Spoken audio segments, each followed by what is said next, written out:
안녕하세요. 이번 사연은 71세 김진석 아버지의 사연입니다. 김진석 아버지의 사연을 들으시면서 따뜻한 위로와 격려, 그리고 따끔한 조언을 댓글에 남겨주시면 김진석 아버지께 큰 위안과 힘이 되니 많은 댓글 부탁드리겠습니다. 그럼 사연 바로 시작하겠습니다. 저는 올해 71살, 5년 전 건설회사를 은퇴한 평범한 아버지입니다. 30년 넘게 중견 건설회사를 운영하면서 크고 작은 어려움을 이겨내며 가족을 위해 열심히 살아왔죠. 지금은 아내와 둘이 아파트에서 조용히 지내고 있습니다. 나이가 들다 보니 고혈압이 생겨 매달 병원에 가서 약을 타오고 정기적으로 검진도 받고 있어요. 저희 딸 지연이는 올해 36, 대학 졸업 후 좋은 회사에 취직해 열심히 일하다가 5년 전 민호라는 청년과 결혼했어요. 사위는 38부로 금융권에서 일하는 중간 관리자였죠. 처음 만났을 때는 참 반듯하고 예의 바른 청년이라 마음에 들었습니다. 딸이 좋은 배필을 만났다 싶어 기뻤어요. 결혼할 때 제가 평생 모은 돈으로 신혼집을 마련해 줬습니다. 그래봤자 33평형 아파트지만 신혼부부가 시작하기에는 나쁘지 않은 집이었죠. 제가 평생 건설업계에 있다 보니 부동산에 대한 지식이 좀 있는 편입니다. 주변에서 부동산 투자로 망하는 사람들도 많이 봐왔고 자산 관리는 항상 신중하게 해왔어요. 요즘도 습관처럼 주말마다 부동산 앱을 열어 시세를 확인하곤 합니다. 나이 들어 할 일도 없으니 그게 취미가 되었달까요. 처음 23년간 사위는 정말 좋은 사위였습니다. 명절 때면 항상 먼저 인사 전화를 하고 저희 집에 오면 정성껏 선물도 가져오고 말 한마디 한마디가 조심스러웠어요. 장인어른, 장모님 하며 공손하게 대했죠. 회사에서도 승진을 앞두고 있다며 의욕적으로 일한다고 했고요. 그런데 결혼 2년 차쯤 되면서부터 조금씩 태도가 달라지기 시작했어요. 처음에는 그저 신혼의 단꿈에서 깨어나 현실에 적응하는 과정이려니 했습니다. 저희 부부는 매달 둘째 주 일요일이면 딸 부부 집에 들러 음식도 해주고 생필품도 챙겨주곤 했어요. 나이 든 부모가 할 수 있는 일이라곤 그것밖에 없으니까요. 딸아이도 좋아했고 사위도 환영하는 듯 했습니다. 그런데 최근 6개월 전부터 슬슬 연락이 뜸해지더니 회사 일이 바빠요. 출장 준비 중이에요. 이런 이유로 방문 일정이 자꾸 미뤄졌어요. 전화를 해도 딸이 받지 않을 때가 많았고 문자도 간단하게만 답이 왔죠. 제가 딸의 아파트 명의를 제 앞으로 해둔 것은 다 이유가 있었습니다. 요즘 젊은 부부들은 이혼도 잦으니까 내 재산은 내가 지켜줄게 라는 생각에서였죠. 처음에는 사위도 이해한다고 했어요. 나중에 아이도 생기고 안정되면 그때 이전해 주겠다고 약속했고 사위도 동의했었습니다. 그러던 어느 날 딸에게서 전화가 왔어요. 아빠, 저 임신했어요. 라는 소식에 저와 아내는 정말 기뻤습니다. 첫 손주라 얼마나 설레던지. 바로 필요한 것이 없냐고 물었지만 딸은 아직 초기라서 조심스러워요. 나중에 말씀드릴게요. 라고만 했어요. 초음파 사진이나 검진 결과는 보내주지 않았지만 첫 임신이라 조심스러운 마음에 그러려니 했습니다. 제 성격이 좀 원칙주의자입니다. 평생 정직하게 살아왔고 약속은 꼭 지키고 가족에 대한 책임감도 강한 편이에요. 아무래도 딸 하나 키우면서 더 각별했던 것 같습니다. 사위에게도 처음부터 정직하게 살라고 늘 강조했어요. 세상에 공짜는 없다. 정직이 최고의 자산이다라는 말을 자주 했었죠. 임신 소식을 들은 후 3개월 동안 딸을 만나지 못했습니다. 그래서 특별히 임산부 영양제와 태교책, 그리고 아내가 정성껏 준비한 음식을 들고 딸 부부의 집을 방문하기로 했어요. 오랜만에 딸을 볼 생각에 마음이 설렜습니다. 임신한 딸의 모습이 어떨지, 그동안 어떻게 지냈는지. 그날 아침 아내와 함께 딸 부부의 아파트로 향했습니다. 그때까지만 해도 그날이 제 인생에서 가장 충격적인 날이 될 줄은 꿈에도 몰랐죠. 아내와 함께 정성껏 준비한 임산부 영양제와 태교책, 그리고 집에서 직접 만든 영양 음식들을 가방 가득 담아 딸 부부의 아파트로 향했습니다. 아내는 아기 낳으면 필요할 거라며 손뜨개, 털모자와 양말까지 떠서 준비했어요. 기대에 부풀어 딸 집 현관 앞에 도착해 초인종을 눌렀습니다. 초인종을 누르고 한참을 거의 5분은 기다렸을 겁니다. 평소 같으면 금방 문을 열어주던 딸인데 이상하게 느껴졌어요. 다시 한번 초인종을 누르려는 순간 문이 열렸습니다. 사위 민호가 문을 살짝만 열고 얼굴을 내밀었어요. 장인어른, 장모님 갑자기 어쩐 일이세요? 미리 연락이라도 주고 오셨으면 좋았을 텐데요. 사위의 표정이 밝지 않았어요. 집 안에서는 서류를 정리하는 듯한 소리가 들렸고 민호는 문을 완전히 열어주지 않았습니다. 그러더니 정말 생각지도 못한 말을 하더군요. 오늘은 집안 정리 중이라 좀 어수선해서요. 신발 벗지 마시고 밖에서 잠깐만 이야기하시죠. 순간 귀를 의심했습니다. 장인장모가 찾아왔는데 현관에서 신발도 벗지 말라니요. 임신한 딸을 보러 온 부모를 문턱에 세워두겠다는 건가? 아내와 눈을 마주쳤는데 그녀의 눈에도 당혹감이 역력했습니다. 잠시 후 딸 지연이가 나타났어요. 6개월 만에 보는 딸의 모습은 임신했다기보다는 오히려 야위어 보였습니다. 얼굴색도 좋지 않았고 눈에 생기도 없었어요.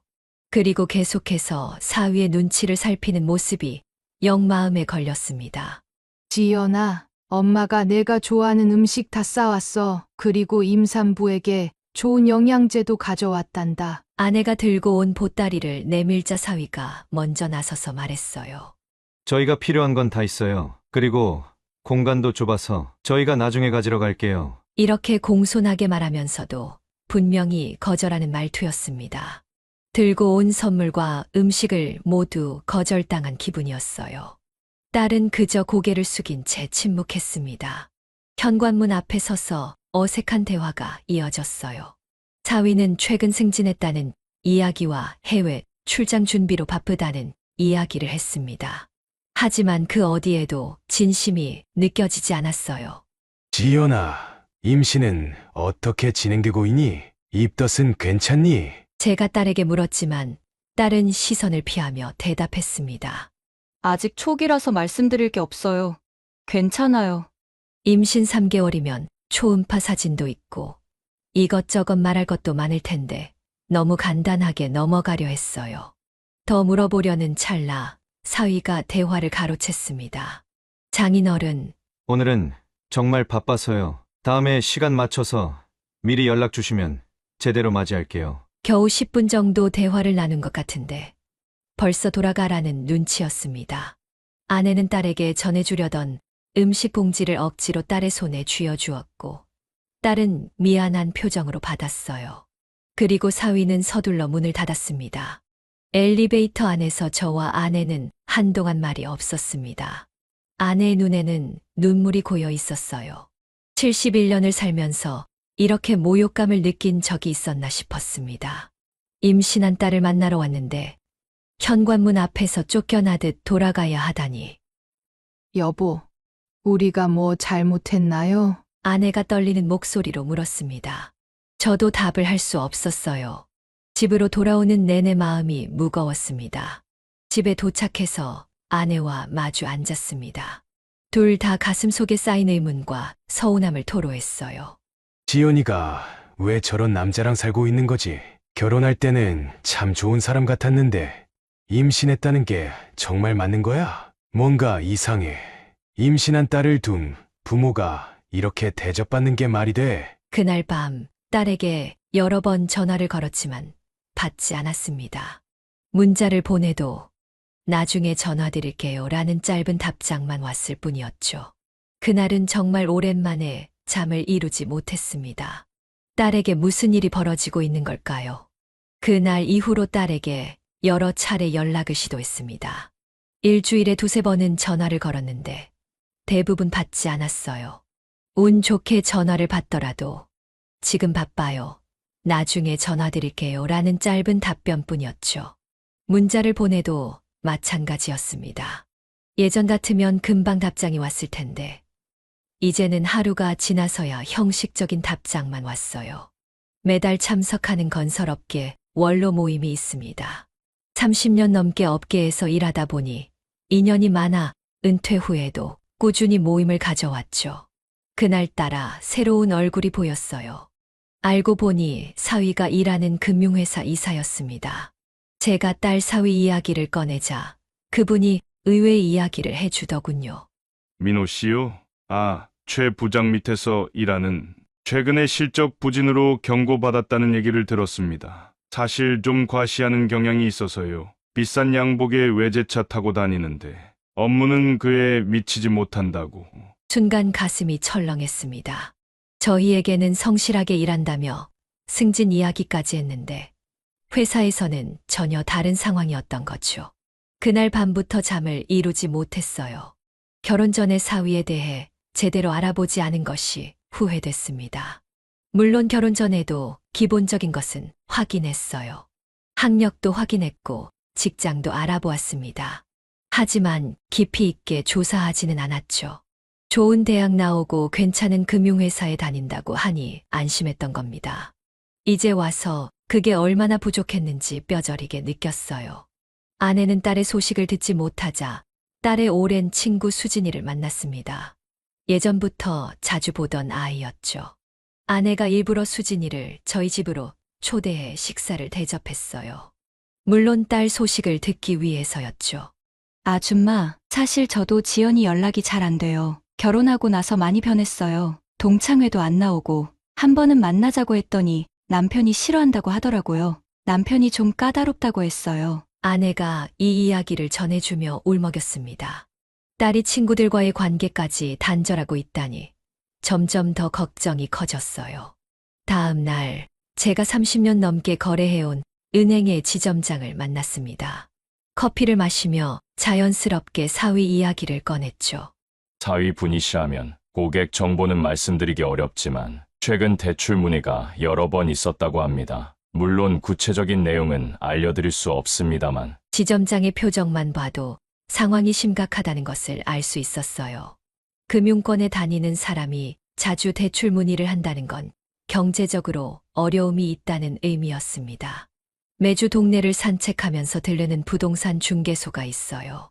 그곳 사장님과는 제가 현역 시절부터 알고 지내던 사이라 부동산 시세나 정보를 종종 물어보곤 했습니다. 그날도 평소처럼 들었는데 중개사 사장님이 의미심장한 말을 했습니다. 아파트 33평이 좋은 가격으로 나왔는데 어떠신가요? 순간 의아했습니다. 지역은 제가 사는 동네가 아니고 딸과 사위가 거주하고 있는 아파트 단지였어요. 우리 동네도 아니고 딸 아파트 동네의 매물을 왜 나한테 권하지? 뭔가 불안한 마음에 집에 와서 바로 부동산 앱을 열어보았어요. 그리고 충격적인 사실을 발견했습니다. 딸 아파트와 동일한 평형, 동일한 층수의 매물이 올라와 있었어요. 사진은 없었지만 위치와 조건이 정확히 일치했습니다. 이게 무슨 일이지? 설마 확인을 위해 해당 부동산에 직접 전화를 걸었습니다. 매물에 관심이 있는 것처럼 자세한 정보를 물었죠. 네, 말씀하신 주소가 맞습니다. 현재 매매 준비 중인데 곧 정식 매물로 나올 예정입니다. 소유주 동의 절차만 끝나면 바로 진행될 거예요. 전화를 끊자마자 온몸에 식은땀이 흘렀습니다. 내 명의로 된 딸 아파트를 사위가 몰래 팔려고 한다는 사실을 깨달은 순간이었습니다. 더 이상 지체할 시간이 없었어요. 다음 날 아침 일찍 딸 아파트의 단지의 관리사무소를 찾아갔습니다. 평생 건설업에 몸담았던 경험 덕에 관리소장과는 쉽게 대화를 이어갈 수 있었죠. 기술적인 이야기 몇 마디 나누고 나서 본론으로 들어갔습니다. 저희 딸 집인 101동 1204호에 대해 혹시 특별한 문의가 있었습니까? 매각 관련해서요. 관리소장은 잠시 컴퓨터를 확인하더니 고개를 끄덕였습니다. 네, 두 차례 문의가 있었습니다. 중개인과 함께 오셨더군요. 매각을 위해서는 소유주의 매각 동의서가 필요하다고 알려드렸습니다. 가슴이 철렁 내려앉았습니다. 눈앞이 캄캄해지는 기분이었어요. 예감이 적중했던 겁니다. 직접 진상을 파악하기 위해 딸에게 전화를 걸었습니다. 평소보다 다급한 목소리로 말했어요. 지연아, 아버지가 중요한 이야기가 있어. 이번 주말에 만나서 식사 좀 하자. 그런데 돌아온 답변은 역시나 거절이었습니다. 아빠, 정말 미안해요. 민호 오빠가 해외 출장 준비로 정말 바빠서 다음에 시간 내볼게요. 전화를 끊은 후 가슴이 답답했습니다. 평소에는 괜찮았는데 이번에는 가슴이 조여오고 숨이 가빠왔어요. 그날 저녁 아내가 제 상태를 보고 놀라 동네 병원에 데려갔습니다. 의사가 혈압을 재더니 걱정스러운 표정을 지었죠. 혈압이 많이 높으시네요. 170에 110이면 상당히 위험한 수준입니다. 스트레스가 심하시면 협심증으로 이어질 수 있어요. 당분간 안정을 취하셔야 합니다. 그날 밤 침대에 누워 아내와 진지한 대화를 나눴습니다. 여보, 뭔가 크게 잘못됐어. 지연이가 임신했다더니 초음파 사진 한 장 보내지 않고 그리고 집을 팔려고 한다니 내일 변호사를 만나봐야겠어. 아내는 눈물을 흘리며 걱정했습니다. 왜 이렇게 됐을까요? 우리 딸은 항상 솔직했는데 다음 날 30년 지기 변호사 친구 정 변호사를 찾아갔습니다. 그는 제 사정을 듣고 심각한 표정을 지었어요. 아파트가 자네 명의로 되어 있으니 법적으로 매각은 불가능하네. 하지만 이임장 위조나 다른 불법적 방법을 시도할 수 있어. 만약 그렇게 거래를 진행한다면 사기죄가 성립될 수 있는 사안이야. 그러니 증거 수집이 중요해. 정 변호사의 조언대로 증거를 모으기로 했습니다. 그리고 평소 매달 방문하던 둘째 주 일요일에 예고 없이 딸 집을 방문하기로 계획했어요. 그 일요일 아내와 함께 딸 아파트로 향했습니다. 이번에는 미리 연락하지 않았어요. 아파트 단지에 도착했을 때 주차장에서 낯선 차 몇 대가 눈에 띄었습니다. 엘리베이터를 타고 올라가 딸 집 초인종을 눌렀지만 반응이 없었어요. 다시 한번 누르고 기다리던 중 문 안쪽에서 빨리 정리해요. 누가 왔어요? 라는 다급한 목소리가 들렸습니다. 오랜 침묵 끝에 마침내 문이 열렸고 당황한 표정의 사위가 나타났습니다. 저희를 보고 흠칫 놀라는 모습이 역력했어요. 억지로 웃으며 인사하는 사위 뒤로 거실에서 서둘러 서류를 가방에 넣고 있는 낯선 남자들이 보였습니다. 순간 모두의 얼굴이 창백해졌어요. 특히 사위의 표정은 귀신이라도 본 것처럼 놀란 기색이 역력했습니다. 딸은 구석에서 고개를 숙인 채 서 있었고 낯선 남자들은 손님이 오셨네요. 다음에 다시 연락드리겠습니다. 라며 급히 자리를 피했어요. 거실에 놓인 서류들을 보니 분명 매매 계약서 초안이었습니다. 제 이름이 위조된 위임장도 눈에 띄었어요.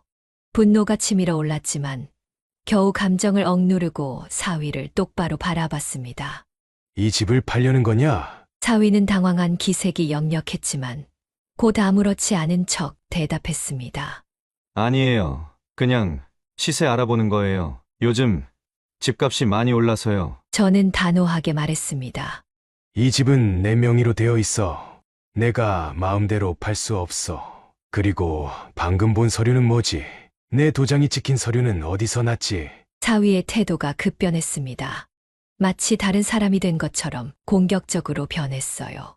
장인어른, 저희 부부의 집인데 왜 간섭하세요? 명의만 장인어른 앞으로 해둔 것 아닙니까? 실질적인 주인은 저희 부부잖아요. 그 순간 딸이 갑자기 울음을 터뜨렸습니다. 한참을 흐느끼더니 입을 열었어요. 아빠, 우리 정말 어려워요. 민호 오빠가 투자에 실패하고 빚이 많아요. 제가 말리려고 했는데 사위가 딸의 말을 자르며 모든 것을 실토했습니다. 장인어른, 솔직히 말씀드리죠. 제가 주식과 가상화폐에 투자했다가 크게 손실봤어요. 이 집이 아니면 빚을 갚을 방법이 없습니다. 장인어른도 저희가 잘 살길 바라시잖아요. 이 위기만 넘기면 더 크게 성공할 수 있어요. 서로 감정이 격해지는 와중에 갑자기 가슴에 극심한 통증이 느껴졌습니다. 숨을 쉴 수가 없었어요. 가슴을 움켜쥐며 고통스러워하다 결국 자리에 주저앉고 말았습니다. 아버지, 괜찮으세요? 딸이 놀라서 달려왔어요. 아내가 황급히 119에 전화했고, 저는 구급차로 병원에 실려갔습니다. 딸은 당황한 표정으로 따라왔지만, 사위는 저는 남아서 손님들 응대해야 합니다. 라며 병원에 오지 않았어요. 병원에서 협심증 진단을 받고 병실에 입원했습니다. 다행히 증상이 심각하지는 않았지만 심장 검사를 위해 며칠 입원해야 한다고 했어요. 병실에 혼자 있을 때 딸이 찾아왔습니다. 눈이 퉁퉁 부어 있었어요. 아빠, 정말 죄송해요. 다 제 잘못이에요. 딸이 오열하며 모든 것을 고백했습니다. 사위의 1억 5천만 원 주식 투자 실패, 카드 빚, 그리고 지난 6개월간의 통제적 행동과 정서적 학대. 딸은 제 손을 꼭 잡으며 느꼈어요. 민호 오빠가 처음엔 좋은 사람인 줄 알았어요. 그런데 결혼하고 2년 차부터 달라졌어요. 자기 마음대로 안 되면 화를 내고 제 친구들도 만나지 못하게 했어요. 모든 것이 이해되기 시작했습니다. 하지만 한 가지 더 확인하고 싶은 것이 있었어요. 지연아, 정말 임신한 거니? 딸은 고개를 저었습니다. 아니에요. 민호 오빠가 그래야 부모님이 도와줄 거라고. 제가 정말 죄송해요. 아빠, 그리고 가장 충격적인 사실을 마지막에 말했어요. 민호 오빠가 아빠 인감과 신분증 사본을 몰래 확보했어요. 위임장을 준비했다고. 아빠가 오시지 않았다면 정말 집이 팔릴 뻔했어요. 그 순간 모든 것이 명확해졌습니다. 제가 무엇을 해야 할지도 분명해졌어요. 입원 4일차 되던 날, 의사가 상태가 호전되었다며 조만간 퇴원해도 된다고 했습니다. 침대에 누워 생각에 잠겨 있을 때 병실 문이 열렸어요. 놀랍게도 사위 민호가 찾아왔습니다. 표정이 어딘가 초조해 보였어요. 장인어른, 좀 어떠세요? 죄송합니다. 그날 제가 너무 흥분했어요. 겉으로는 걱정하는 척했지만 눈빛은 다른 이야기를 하고 있었습니다. 잠시 침묵이 흐른 후 사위가 말을 이었어요. 장인어른, 저희 상황을 이해해 주세요. 이 위기만 넘기면 됩니다. 현재 상황이 어렵지만 조만간 회사에서 큰 프로젝트를 맡게 될 거예요. 저는 침대에서 천천히 일어나 앉았습니다. 그리고 냉정하게 대답했어요. 우선 딸과 함께 내 집으로 와. 모든 서류와 빚 상황을 정확히 알아야겠다. 지금 당장은 아무 결정도 할 수 없어. 사위는 잠시 망설이다가 동의했습니다. 퇴원 후 일요일 저녁에 함께 저희 집에서 만나기로 했어요. 퇴원하고 이틀 후인 일요일 저녁, 저희 집 거실에 모두 모였습니다. 사위가 가져온 서류를 하나씩 검토했어요. 처음에는 주식 투자 실패로 인한 1억 5천만 원의 손실 기록과 카드빚 3천만 원. 그런데 서류를 더 살펴보니 더 많은 빚이 드러났어요. 도박 빚으로 추정되는 개인 차용증이 여러 장, 그리고 사채, 이자 영수증까지 있었습니다. 그때 딸이 화장실에 다녀온다며 자리를 비웠습니다. 돌아오면서 아무도 모르게 제게 작은 메모를 건넸어요. 메모에는 이렇게 적혀 있었습니다. 아빠, 도와주세요. 민호 오빠는 예전에 문제가 있었어요. 결혼 전에는 몰랐는데 작년에 우연히 알게 됐어요. 가슴이 철렁했습니다. 잠시 후 딸을 따로 불러 이야기를 들었어요. 놀랍게도 사위는 대학 시절에 투자금을 모집한 후 잠적했다가 집행유예를 받은 전력이 있었습니다. 물론 처가에는 철저히 숨겨왔던 일이었죠. 딸은 작년에 우연히 오래된 판결문을 발견하고 알게 되었다고 했어요. 모든 정보를 종합한 후 서재에서 사위와 단둘이 마주 앉았습니다. 그리고 단호하게 말했어요. 내가 집을 매각해 빚을 정리해 주겠다. 대신 3가지 조건이 있다. 사위의 눈이 커졌습니다. 기대감이 역력했어요. 첫째, 모든 빚 내역을 정직하게 공개할 것. 둘째, 딸과 별거에 동의할 것. 셋째, 앞으로의 재정 관리는 내가 감독한다. 사위의 표정이 순식간에 굳어졌습니다. 잠시 고민하더니 결국 반발했어요. 별거요? 저희는 부부입니다. 장인어른이 어떻게 그런 요구를? 그러나 제가 사위의 과거 전과 기록을 알고 있다는 사실을 언급하자 그는 급격히 태도를 바꿨습니다. 알겠습니다. 빚만 해결해 주시면 뭐든 하겠습니다. 곧바로 아파트 매각 절차를 진행했습니다. 30년간 건설업에 종사한 경험을 살려 좋은 중개인을 찾았고 시세보다 약간 낮은 가격에 빠른 매각을 추진했어요. 놀랍게도 한 달 만에 계약이 성사되었습니다. 집값이 오르던 시기라 매수자를 구하는 건 어렵지 않았어요. 매각 계약금을 받은 날 사위와 함께 주요 채무 상환을 위해 은행과 대부업체를 방문했습니다. 각 기관에서 채무 상환 확인서를 받으며 딸의 미래를 위한 첫걸음을 내딛었습니다. 그런데 채무 상환 과정에서 또 다른 충격적인 사실이 드러났어요. 사위 명의로 된 추가 대출과 딸의 인감을 도용한 보증 서류들이 발견된 것입니다.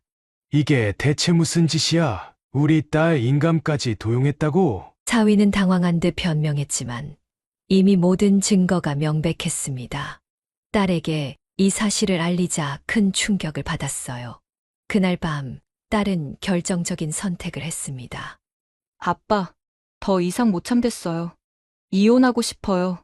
다음 날 저는 아파트 매각 계금과 관련된 모든 서류를 정리한 후 사위를 다시 만났습니다. 그에게 마지막 기회를 주기로 했어요. 내가 원한다면 남은 빚도 갚아주고 새 출발을 도와줄 수 있어. 하지만 딸이 이혼을 원한다. 어떻게 하겠나? 사위는 처음으로 진심 어린 모습을 보였습니다. 눈물을 흘리며 자신의 잘못을 인정했어요. 죄송합니다. 모든 게 제 잘못입니다. 투자로 한 번에 크게 성공하려다가 도박에도 손을 대고 정말 후회해요. 하지만 지연이는 정말 사랑합니다. 그러나 이미 너무 많은 거짓말과 배신이 있었습니다. 저희 가족의 신뢰는 완전히 무너졌어요. 사랑한다면 우리 딸을 자유롭게 해주게. 이혼에 동의하고 앞으로 우리 딸을 괴롭히지 말게. 며칠간의 갈등과 고민 끝에 사위는 이혼에 동의했습니다. 변호사의 도움으로 이혼 서류를 작성했고 재산 분할 없이 깔끔하게 헤어지기로 합의했어요. 대신 제가 그에 남은 빚 중 약 3천만 원을 갚아주었습니다. 매각 과정에서 아파트는 5억 5천만 원에 팔렸습니다. 그중 약 2억 원으로 각종 채무를 상환했고 딸의 새 출발을 위해 나머지 금액을 보관했어요. 사위는 점점 삶에서 멀어져 갔고 딸은 저희 집으로 돌아왔습니다. 모든 과정이 끝난 후 저는 딸에게 물었습니다. 후회하지 않니? 딸은 눈물을 머금은 채 고개를 저었어요.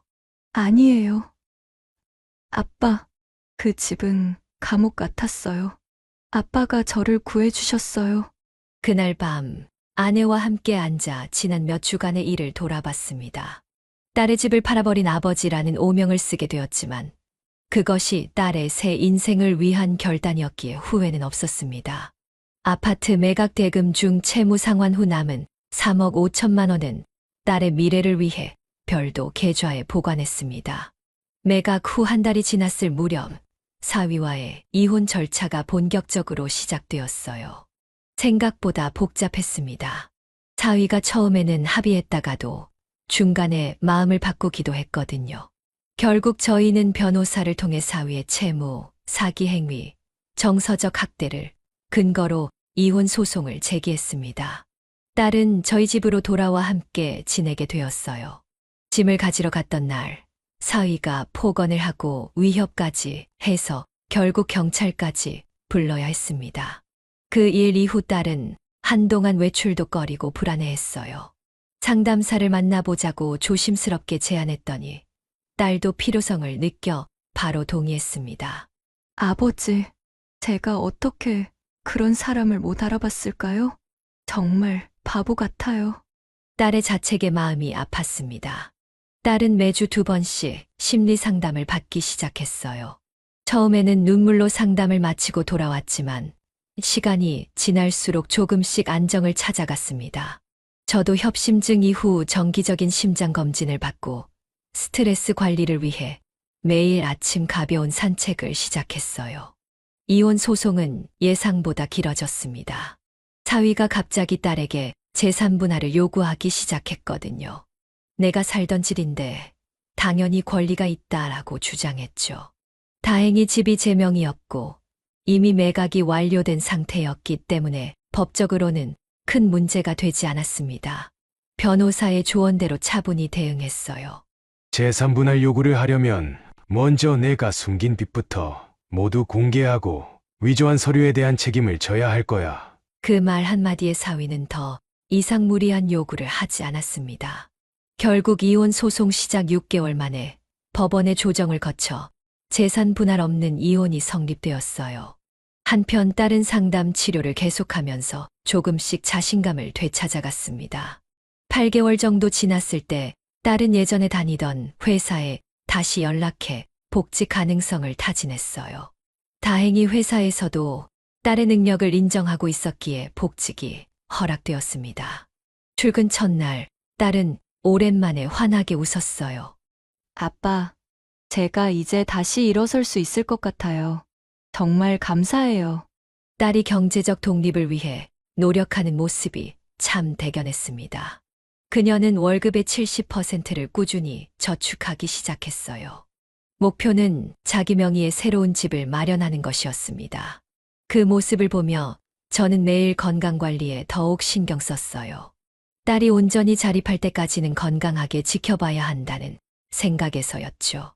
이혼 후 1년이 지났을 무렵 딸의 저축과 제가 마련해준 지원금으로 작지만 괜찮은 전세 아파트를 계약했습니다. 이번에는 처음부터 딸 명의로 진행했어요.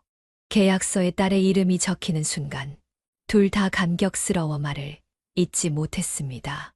지연아, 이제 정말 내 집이란다. 아무도 내게서 빼앗을 수 없어. 이사 당일 온 가족이 나서서 도왔습니다.